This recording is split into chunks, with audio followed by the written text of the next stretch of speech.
Good evening, good night, good morning. You might wondering why am I wearing the same clothes as yesterday's video. I said this in another video. I make these videos the same day sometimes, so I'm wearing the same clothes because days I don't work, I don't film.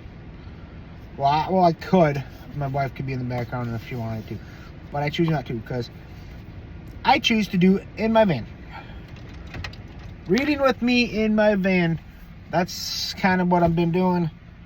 So, and I'm going to go with it. My wife knows I do it. So, this is day 75. Happy hump day.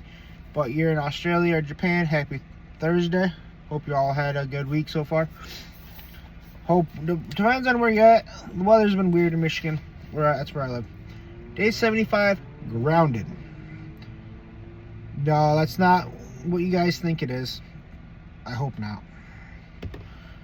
Everyone then who hears these words of mine and does them will be like a wise man who built his house on the rock, and the rain fell. The floods came and the winds blew and beat on that house, but did it not fall? Because if it had been founded on the rock. Matthew 7, verse 24 to 25. We love coming up with extreme scenarios for our videos. For one survival challenge, I picked the most outrageous location I could think of to spend the night alone in the middle of a frozen lake. The ice was super slippery and the temperature was barely over 0 degrees. I dragged in the first load of supplies out in the lake and started setting up an inflatable tent. The wind was blowing at a rapid speed, but I had come prepared. I pounded the stakes into the ice to keep the tent in place, except the windy ripped the stakes out and nearly blew my tent away. Why did I bring a tent that was basically a balloon? I even tried anchoring the tent to some nearby rocks, but the tent just slid around on there, so I gave up. I packed up my gear and moved to a spot off the lake and out of the wind.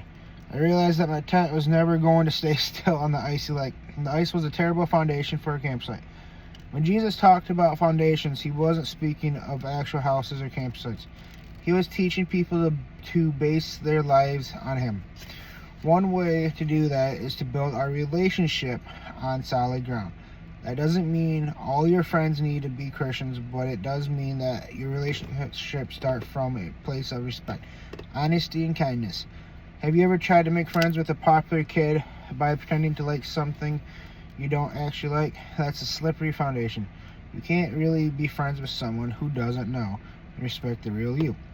Or maybe you hung out with kids who play mean pranks or talk badly about other people. Those kids aren't acting like Jesus, and they might get you in trouble. That's a shaky place to be. Instead, spend your energy building solid relationships based on Jesus, love, and wisdom. Surround yourself with people who you think you're welcome and help you be your best self. When life gets slippier, you'll be glad you have friends who keep you grounded. Andrew. That reminds me, I don't know if in your guys' relationship or anything, friends or your significant other, like me and my wife, I'm on my third marriage, if you must know, last and final.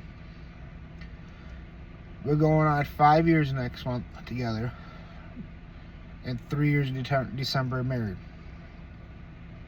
It took 2 years for her and I just to get to the place where she can meet my kids. And we did that so we can get to know each other, and just in case if it didn't work out, my kids and her kid would not be disappointed on, oh, okay, there's a new person in this life, blah, blah, blah. Then I know where to turn around and nope, we're done. Took 2 years for me to ask to marry me. Took 2 years just to get to know that person. And we're still getting to know that person. That's my foundation with my wife. So if you have a foundation like that, that's awesome. If you don't, work on it. It takes a while. We don't have God in our life like most people probably do, but we have each other. We don't have a whole lot of friends, but we have each other. That's all we need sometimes, is just each other. She's my rock and I'm her rock. So It's like a yin yang kind of deal. But I'll see you guys on the next video.